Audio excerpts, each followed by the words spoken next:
quelle étrange chose que la vie. Et que l'on peut bien dire avec ce grand philosophe de l'Antiquité, qui terre a, guerre a, guerre a. Et qu'un malheur n'arrive jamais sans l'autre. Sans l'autre. Je n'avais qu'une seule femme. Et elle est morte. Et combien donc en voulez-vous avoir? Elle est morte, monsieur Guillaume. Que voulez-vous? Cela arrive au meilleur d'entre nous. Je n'étais pas fort satisfait de sa conduite. Oh, ils avaient le plus souvent dispute ensemble. Mais enfin, la mort rajuste toutes choses. Elle est morte. Il faut la pleurer.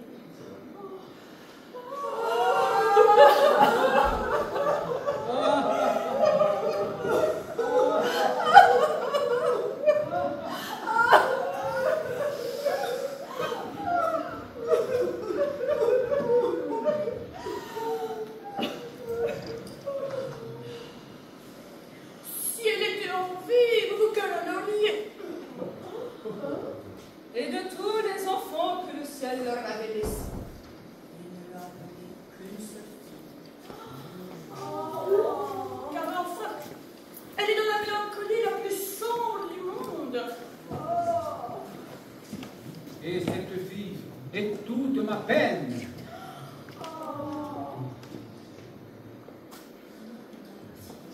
Pour moi, j'en perds l'esprit. Et j'aurais bien besoin d'un conseil en cette matière. Ah, monsieur Guillaume, vous qui vendez des tapisseries et connaissez tout des fils et des couleurs, quel conseil voulez-vous? Messieurs, dames, à votre place, j'achèterais une belle tenture de tapisserie de verdure. Ou bien avec des personnages que je ferai mettre dans sa chambre pour lui réjouir l'esprit et la vue. C'est une chose reconnue que la vue de belles couleurs fait rêver les jeunes filles de choses douces et propices à la santé. Un bleu clair sur une tapisserie, c'est un verre de printemps au cœur du gris de l'hiver.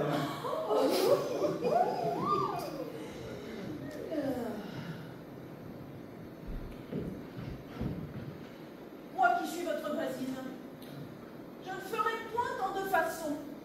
Et je la marierai fort bien, et le plus tôt que je pourrai, avec cette personne qui vous la fit, m'a-t-on dit, demander il y a quelque temps. C'est que Madame Armande trouve que l'homme qu'elle aime regarde un peu trop notre Lucinde. Et elle aimerait la voir mariée à un autre. Et moi qui suis votre nièce, je tiens que votre fille n'est pas du tout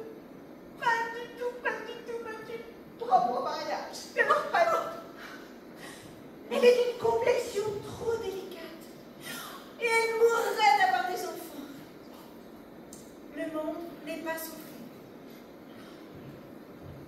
Et je vous conseille de la mettre dans un couvent, où elle trouvera des divertissements qui seront mieux de son humeur.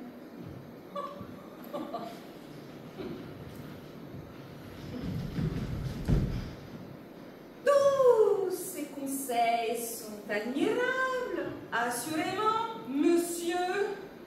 Quoiqu'elle continue intéressée. Car si vous faites de votre fille une religieuse, Vous devenez mon héritière, ma chère nièce. Et donc, quoique vos conseils soient les meilleurs du monde, vous trouverez bon que je n'en suis aucun. nous vous souhaitons la bonne journée, messieurs, dames.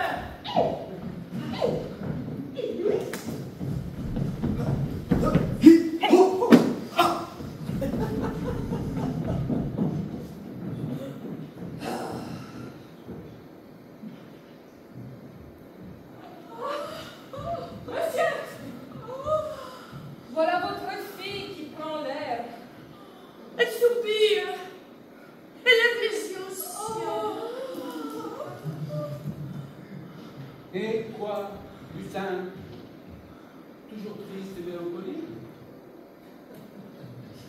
Tu ne veux pas me dire ce que tu as? Allons donc. Découvre-moi ton petit cœur. Ah.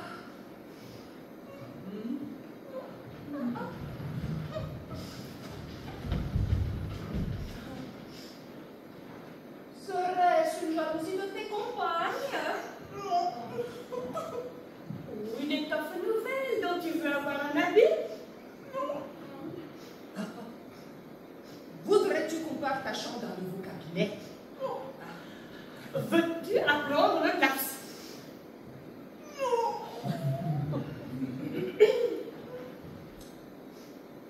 Ou aimerais-tu quelqu'un?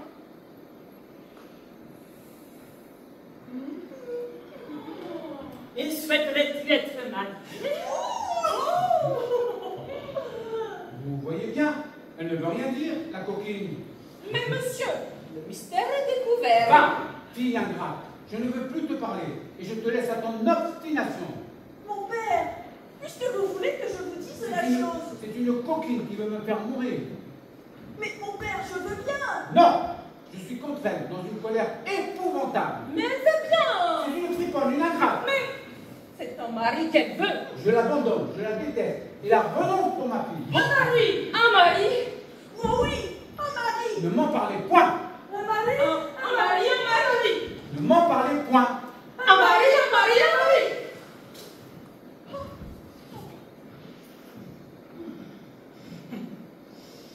On dit bien vrai qu'il n'y a point de pire sourd que ceux qui ne veulent point entendre. Eh bien, voyez comme j'ai eu tort de me cacher. Et comme j'ai eu raison de dire et de parler pour avoir tout ce que je souhaitais d'un père.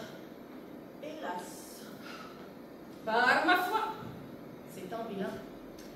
Et je vous avoue que j'aurais un plaisir extrême à lui jouer quelques tours. Mon père ne veut pas que je me marie. Oh, mais d'où vient donc que jusqu'ici tu nous ai caché ton mal? Hélas, de quoi m'aurait servi de vous le découvrir plus tôt? Ma douleur est trop grande.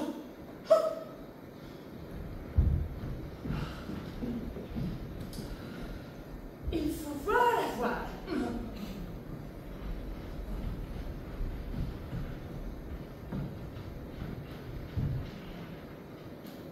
Moi, je dis que quand une fille veut se marier, c'est qu'elle sait avec qui. Oui, et sans aucune curiosité. Pour aider ce petit cœur, il faut savoir de qui il s'agit. Observons donc, car vraiment cette affaire, il faut voir la voir.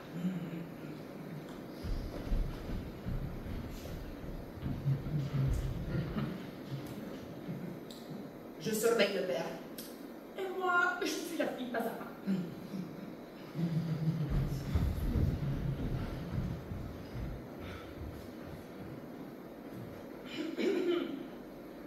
Oh, monsieur!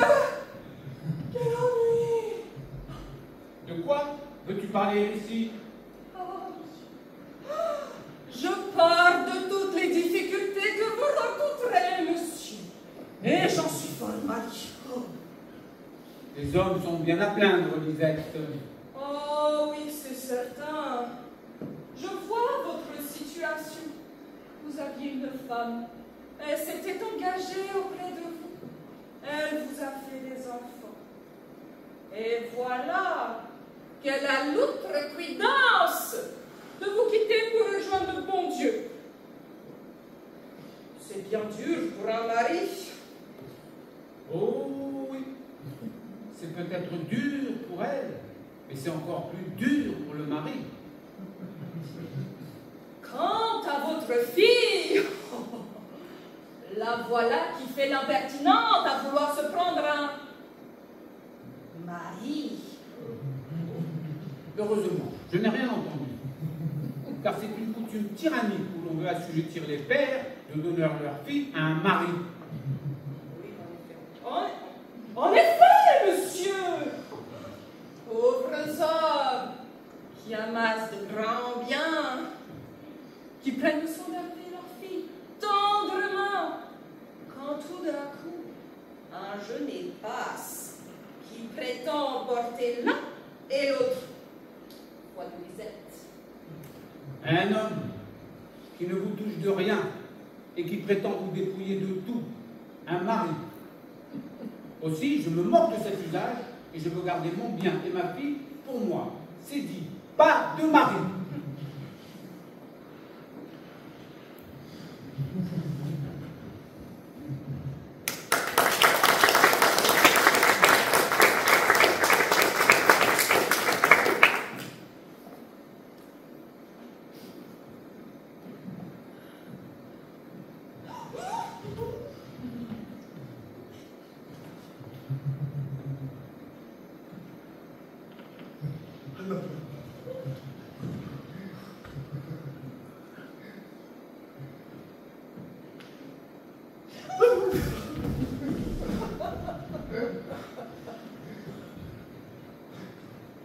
Ah, madame, j'ai bravé tous les dangers pour venir lui parler.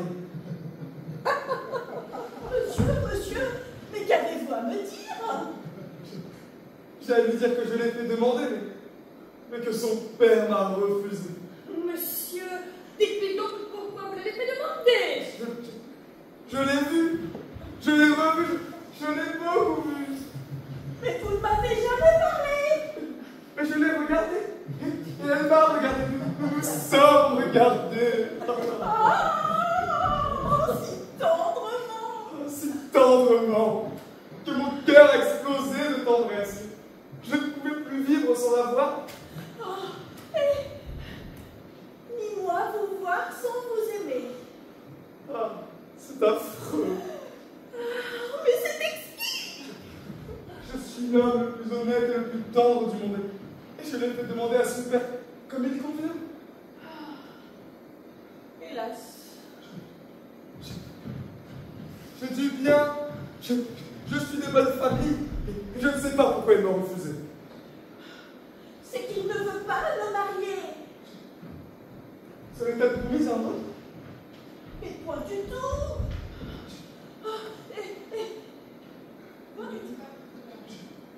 Ah, je ne l'emmènerai pas bien loin.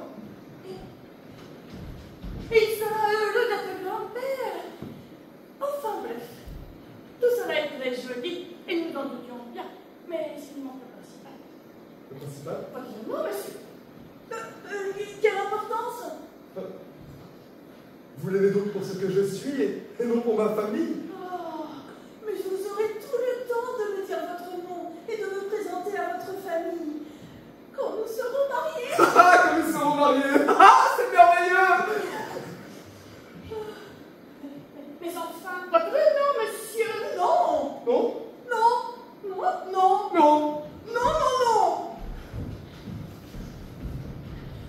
Dites-moi seulement comment votre mère vous appelle.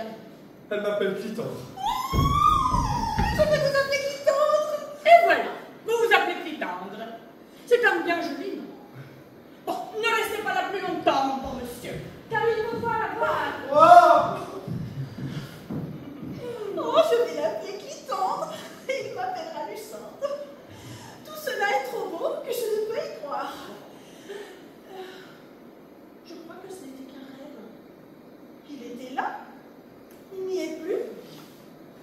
Il est parti. Oh, vite, allons voir à la fenêtre de ma chambre si je l'aperçois. Je crois que la prochaine fois que je le vois, il pourrait me parler directement.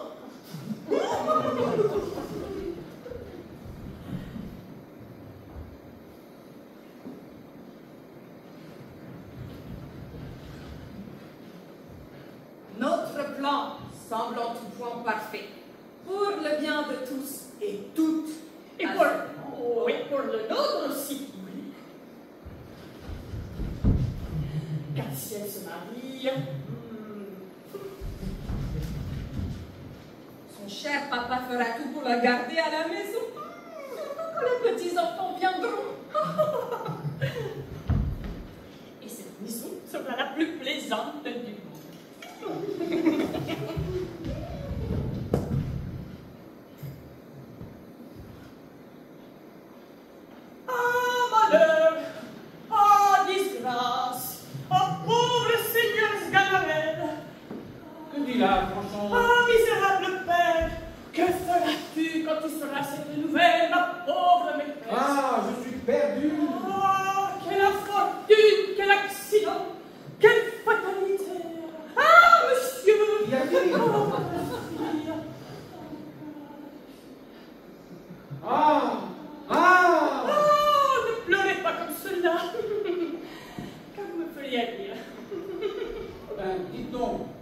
Ma fille. Votre fille, toute saisie des paroles que vous lui avez dites et de la colère effroyable où elle vous a vu contre elle, est montée dans sa chambre pleine de désespoir. Elle a ouvert la fenêtre qui revient sur la rivière. Alors, non, a-t-elle dit, il m'est impossible de vivre avec le courroux de mon père.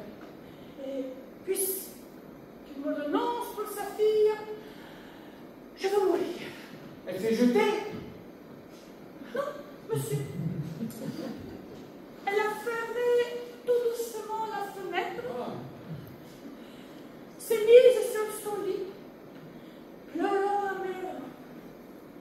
Tout à coup, son visage a pâli, ses yeux se sont tournés, le cœur lui a monté, et elle m'est demeurée entre les bras.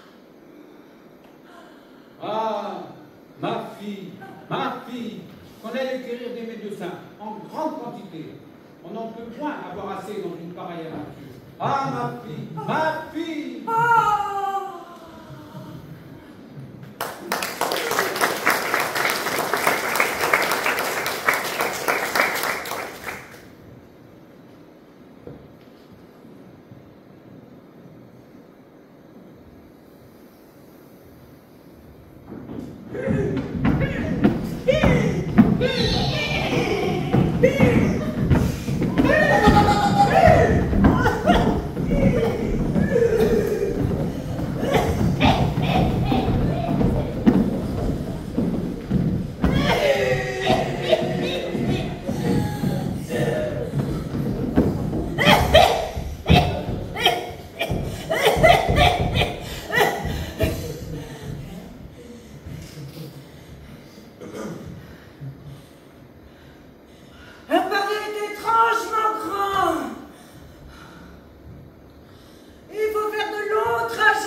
C'est fatigant. Je sens l'eau me couler le long du dos. J'ai un cheval merveilleux. Ah, le mien est infatigable. Et dites-moi, quelle partie prenez-vous dans la querelle qui oppose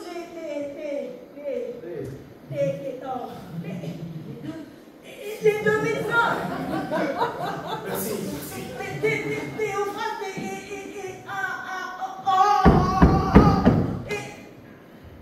Artémius.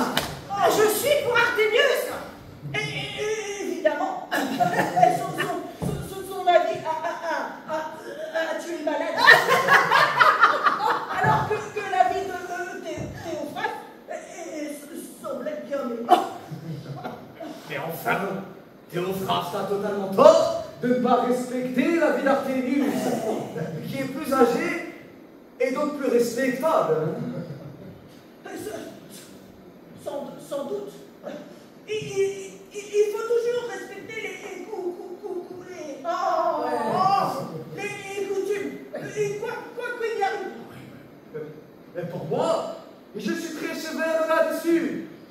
Un jour que l'on appela un médecin du dehors, alors que nous étions déjà 3 amis sur le cas, je ne voulais pas de souffrir de contestation.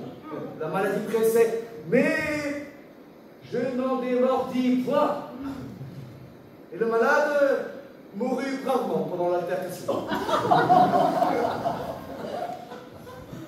Enfin bref, tout s'est fait dans l'ordre, il n'y a rien à regretter.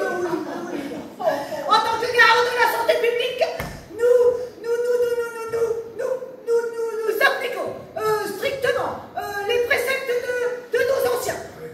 Quelle que soit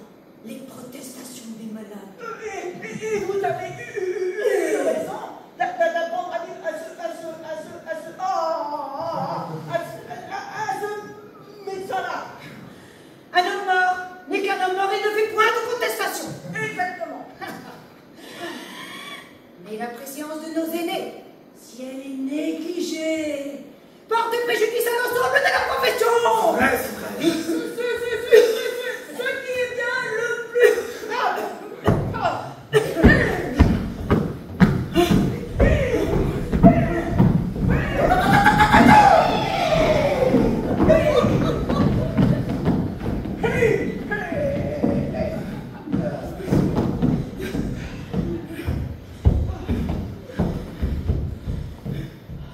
Nous voilà arrivés. Cette maison paraît à peu près habitable. Il y a des malades qui se moquent de nous, dans des masures boueuses, dans lesquelles nous ne devrions même pas visiter. Va-t-on au moins nous donner à boire ou à manger? Oh, et à nos, oh, mon Dieu, qui sont exténués autant que nous. Je rentrerai bien chez moi si ce n'était si loin. Depuis tout à l'heure, la femme taraude. Mais, allez, moi je trouve que c'est aux malades de se déplacer. Oui. Et tu vas prendre garde s'il le faut. Oui. Sans compter que je n'ai pas pris mon masque d'éloignement. Il se pourrait bien qu'il s'agisse de la peste. Il y a des malades qui feraient mieux de mourir au lieu de nous appeler trop tôt. Parce que nous serons contaminés. Car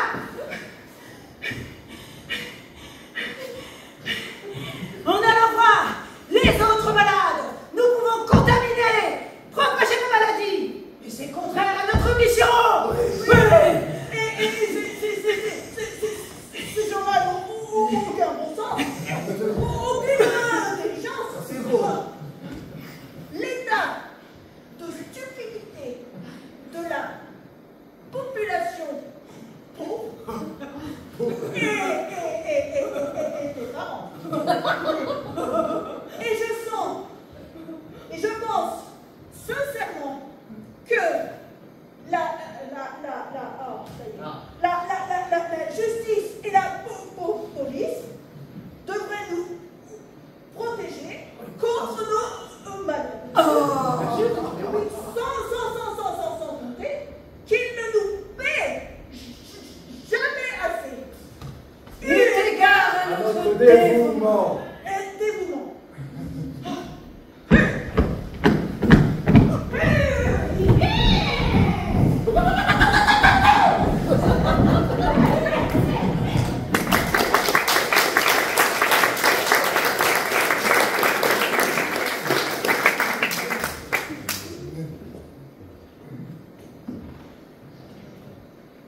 Ah, messieurs, entrez vite. Je fais guérir ma fille qui est malade et qui va mourir.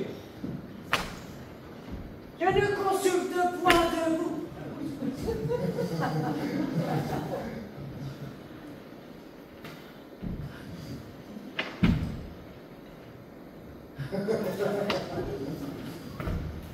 Il faut un picotin d'avoine pour ma vue. Oui, c'est très important. Il faut de la voile pour mon cheval. Et du bon vin pour nous.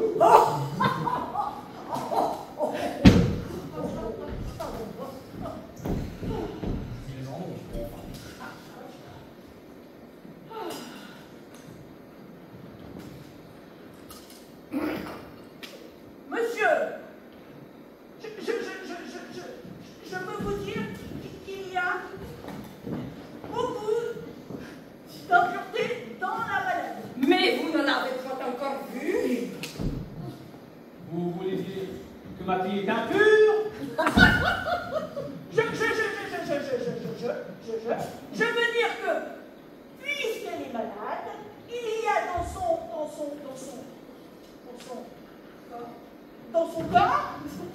quantité d'humeur corrompue. Ah, monsieur, c'est vous que j'ai vu avant-hier chez madame votre nièce, monsieur. Je vous dis rien. Comment se porte son cocher? Fort bien. Il est mort. Oh, Non. oui, cela ne se peut. Je ne sais si cela ne se peut, mais je sais que cela est. Il ne peut être mort, vous dis-je. Oui. Il est mort et enterré. Vous vous trompez. Je l'ai vu. Cela est impossible. Hippocrate a dit que ces sortes de maladies ne se terminent qu'au 14 et au 21. Et cela ne fait que 6 jours qu'il est tombé malade. Cela est juste. Il ne peut être mort. Peut-être le paraissait-il. Sans l'être vraiment. Mes chers confrères, je vous soutiens et vous avez raison. Hippocrate a dit 14 ou 21. Donc, le cocher n'est pas mort. Hippocrate dira ce que lui plaira. Mais le cocher est mort. Paix, la dise pour eux. Messieurs, de peur que je n'oublie, je vais vous payer avant la consultation.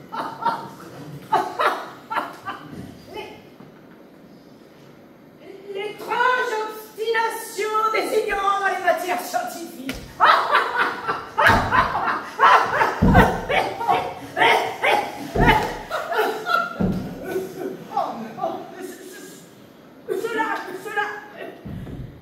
Cela passe l'entendement. Je m'en vais. Cette ville se moque de la science. Ou alors elle est malade. Prétendre que le cocher meurt, c'est inconcevable. Elle ne peut être que malade.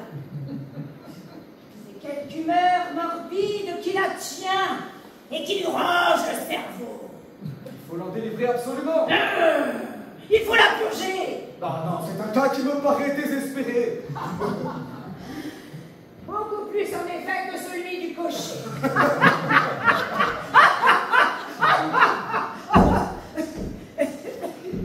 Les femelles S'échauffent pour rien, en raison de la saleté dans laquelle elles sont obligées de vivre. Et même si on peut le leur reprocher, c'est un problème de salubrité publique qui fait grand tort à nos clercs et nos savants. Cette fille présente des symptômes alarmants de l'hypothalamus. Je le dis comme l'aurait dit Hippocrate.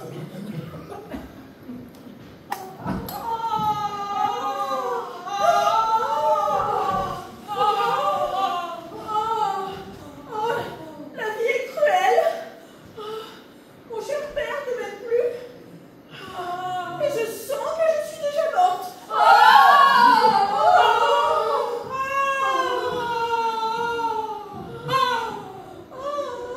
La malade a l'air bien mal en point. Ce n'est pas moi, c'est elle la malade. Un peu de compassion, monsieur. C'est terrible de voir mourir une fille si jeune.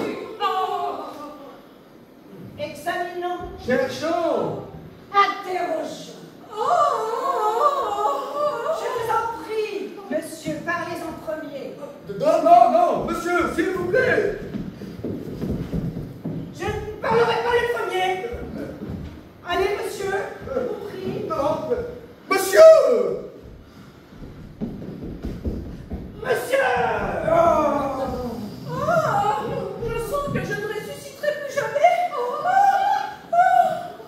et de grâce, laissez cette cérémonie et songez que les choses pressent. Monsieur, nous avons réfléchi sur la maladie de votre fille et mon avis, à moi, le mien, et que cela vient d'une grande chaleur de sang. Et pour cela, je vous conseillerais de la saigner le plus tôt que vous pouvez. Et moi, je dis que sa maladie est une pourriture d'humeur. Et j'en conclus qu'il faut lui donner de l'émétique. Je soutiens que l'émétique la tuera. Et moi, que la saignée la fera mourir. Mais souvenez-vous de l'homme que vous fîtes crever la semaine passée. Souvenez-vous de la dame que vous avez envoyée dans l'autre monde il y a 3 semaines. Monsieur, je vous ai dit ma pensée. Monsieur, je vous ai dit mon avis. Si vous me faites saigner votre fille, c'est une personne morte. Vous la faites saigner, elle n'est pas en vie dans un quart d'heure. Ah, qui croire des deux? Messieurs, je vous prie de me dire sans passion ce qu'il faut faire, car ma fille se meurt. Monsieur, dans ces matières-là, il est important d'agir avec circonspection et ne rien faire trop rapidement.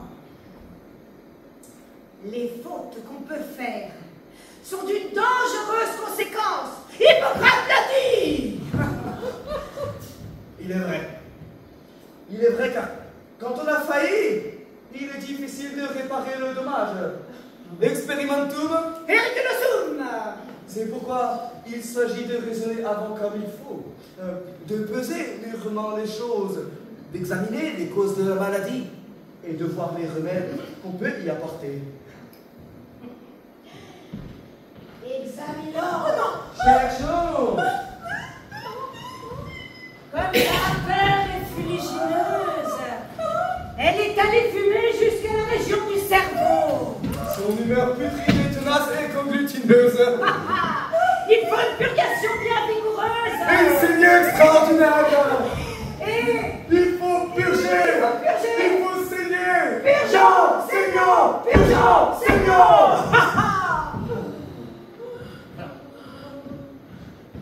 Ce n'est pas qu'avec tout cela, votre fille ne puisse mourir. Mais au moins, elle sera morte dans les formes. Nous vous avons dit sincèrement notre pensée. Ah oui, nous vous avons parlé comme à notre propre frère. Messieurs, je vous rends humblement grâce. Je suis infiniment obligé. Mais la malade est partie à votre traitement. Mais nous n'avons rien pu faire. Nous n'avons pas pu purger. Nous n'avons pas pu saigner. Mais il fallait médiquer au lieu d'expliquer. Mais c'est vous vous lancez toujours dans des explications improbables qui ne valent même pas une bonne saignée. Mais pas du tout, c'est vous qui expliquez trop. On ne peut pas faire. Vous nous gâchez toute notre médecine. En plus, vous avez gardé l'argent au lieu de le diviser. Non, c'est vous êtes un imposteur. Oh, mais je ne vous permets pas, je ne vous permets pas. Mais je m'en passe, moi, de votre permission.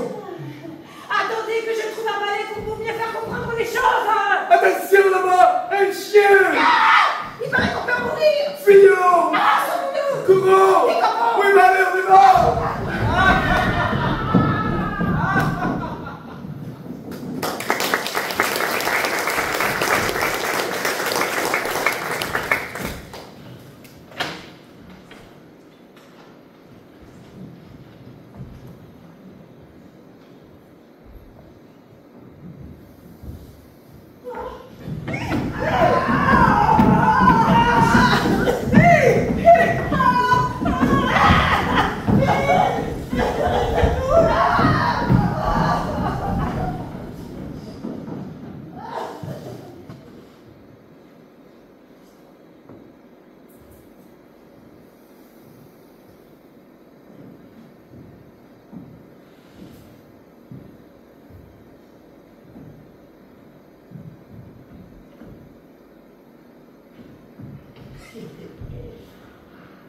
J'ai attendu qu'il soit parti. Me voilà prêt à prendre la place. J'ai tout entendu. Il ne sera pas difficile de changer leur discours. Bon, j'espère qu'après eux, on m'écoutera encore. Mais j'ai l'avantage d'être seul. Et je compte sur mon amour, qui est le plus grand du monde. On trouvait quoi dire? Ah, encore un fillon. Non, non, c'est moi qui tente. C'est un avis d'emprunt sur un amour authentique. Cet habit vous va à merveille. On dirait qu'il est vrai. C'est un vrai. Je l'ai trouvé dans la rue, par terre, tout à l'heure. Le médecin l'avait laissé là pour mieux s'enfuir et ne point être reconnu. Mais pourquoi un médecin s'enfuirait-il? C'est un mari égaré qui avec une grande épée. Oh, moi je sais. Voulait tout seul se venger du médecin qui lui avait tué son épouse bien-aimée. Et qui avait promis que s'il ne pouvait éradiquer la médecine tout entière, il pouvait du moins assassiner l'un de ses représentants. Je les ai donc laissés là, s'entretuer, tous les deux, et me voilà avec un habit tout neuf, mais plus chargé de crimes que celui d'un soldat. C'est pour le bien. Il faut sauver le sang et votre amour. Il n'y a qu'un seul remède pour l'amour. Le mariage. Allons faire le médecin. Pour l'amour de l'amour.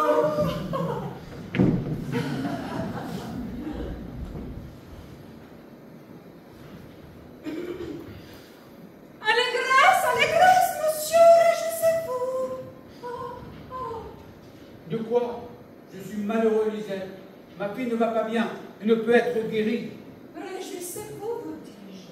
Dites-moi donc de quoi, et je me réjouirai peut-être.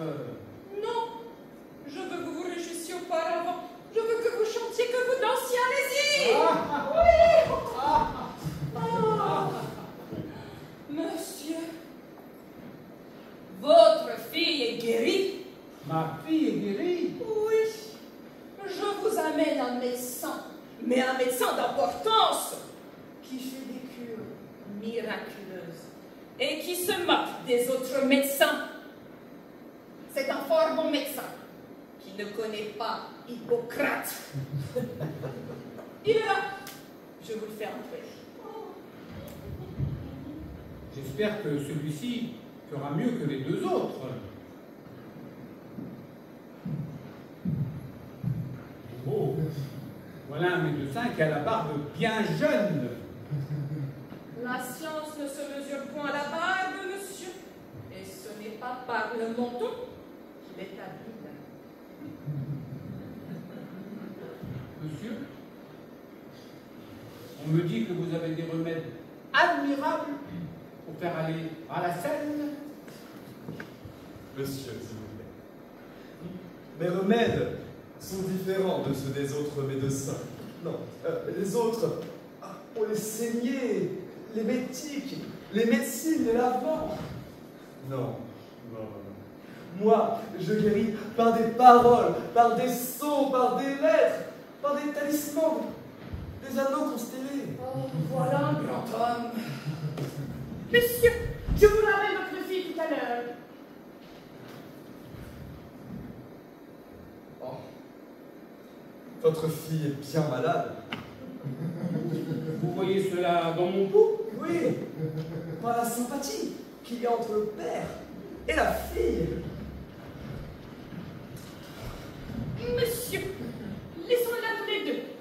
Pourquoi? Je veux demeurer là. Vous moquez-vous? Un médecin a 100 choses à demander qui ne connaît qu'un montagne. Ah, madame, je suis dans le ravissement le plus extrême de vous revoir. Je ne sais plus par où commencer mon discours. Tant que je vous parlais des yeux, j'avais 100 choses à vous dire. Mais maintenant que j'ai la liberté de vous parler comme je le souhaitais, je demeure interdit, et une grande joie étouffe toutes mes paroles. Oh, monsieur, je puis vous dire la même chose. Et je pense, comme vous, qu'il y a des moments de joie, mais qui m'empêchent de pouvoir parler. Ah, madame, que je serais heureux que vous sentiez la même chose que moi je sens. Mais est-ce à vous que je dois l'heureux stratagème qui me vaut auprès de vous? Oh, si je n'ai pas pensé toute seule, au moins l'ai-je approuvé avec beaucoup de joie. La demoiselle a l'air bien gaie. Serez-vous constante dans toutes ces bontés que vous me témoignez? Mais vous, serez-vous ferme dans les résolutions que vous avez montrées? Ah, madame, jusqu'à la mort. On lui parle de la mort. Monsieur, jamais de ma vie, je n'ai rien senti d'aussi fort et d'aussi merveilleux. Oh, si vous êtes le médecin ordinaire des corps des autres, oh, vous êtes bien le plus habile médecin de mon âme. Et je me sens toute réjouie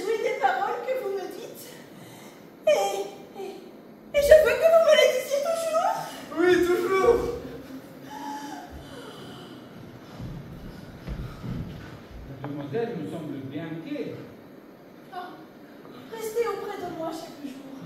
Et chaque jour, je chanterai que l'amour est le plus beau don que peut accorder la vie à une fille. Oh, je ne dévoilerais pas ainsi mon cœur si je me sentais... Oh, la voix de vin qui s'envole.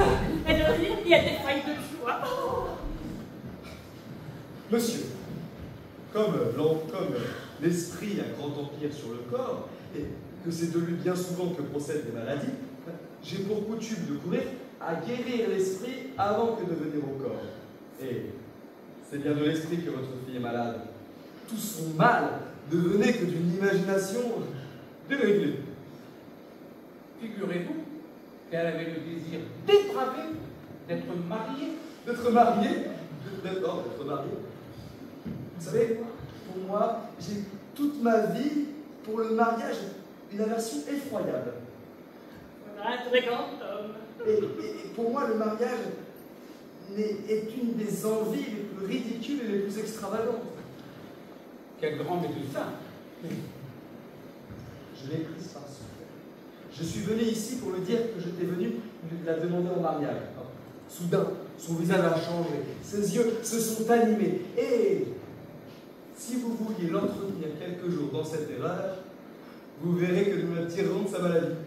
Il n'y a pas plus logique, plus substantielle, plus évidente que cette médecine. Et tout cela sans la purger ni la saigner. Outre qu'elle est gratuite, elle est surtout inoffensive. Nous y souscrivons de tout cœur. Et moi aussi. Monsieur est venu pour t'épouser. Et je lui ai dit que je voulais bien. Hélas! Est-il possible? Oui! Et tout de bon? Oh, monsieur, êtes-vous dans les sentiments d'être mon époux? Et oui, c'est mon plus cher désir. Et mon père y consent? Je suis heureuse! Madame, ce n'est pas d'aujourd'hui que je vous aime et que je brûle de me voir votre mari. Mon père, voulez-vous bien me donner monsieur pour époux? Oui. Donnez-moi ta main. Donnez-moi la vôtre un peu aussi. Touchez-la. Voilà qui est fait. Madame, acceptez-vous pour garder de ma foi cet anneau que je vous donne. C'est un anneau constellé qui guérit les égarements d'esprit. Faisons donc le contrat, afin que rien ne manque au mariage. Je vais faire monter l'homme qui écrit les remèdes et lui faire croire que c'est un notaire.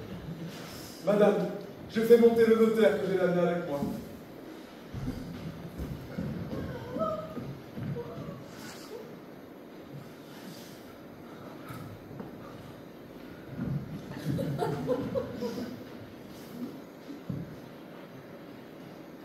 Monsieur, il faut faire un contrat de mariage pour ces deux personnes-là. Inscrivez que je donne 20 000 écus je donne à ma fille. Je vous suis bien obligée, mon père.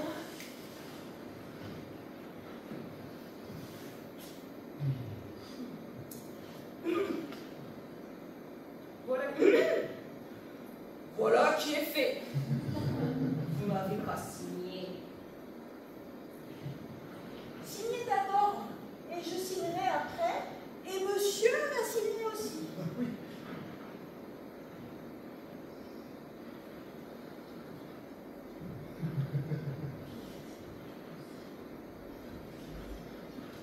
Oh, je brûle d'impatience d'avoir ce beau contrat entre les mains. Tiens, es-tu content? Oh, plus qu'on ne peut l'imaginer. Je me sens tellement bien que je vais aller prendre l'air, mon cher père. Mais avant, laissez-moi vous embrasser. Je l'accompagne, on ne sait jamais. Elle semble être très heureuse. Voilà une plaisante façon de guérir. Mais où est donc ma fille et le médecin? Ils sont allés achever le reste du mariage. Comment? Le mariage? Ma foi, monsieur, votre fille est mariée. Le médecin a jeté ses habits de la déboulette. C'était un bien joli jeu que vous allez vous les jouer. Eh bien, vous avez gagné. Votre fille est heureuse, je vous l'ai dit. Et vous êtes heureux aussi. Vous mariez votre fille aujourd'hui et il vous faut danser.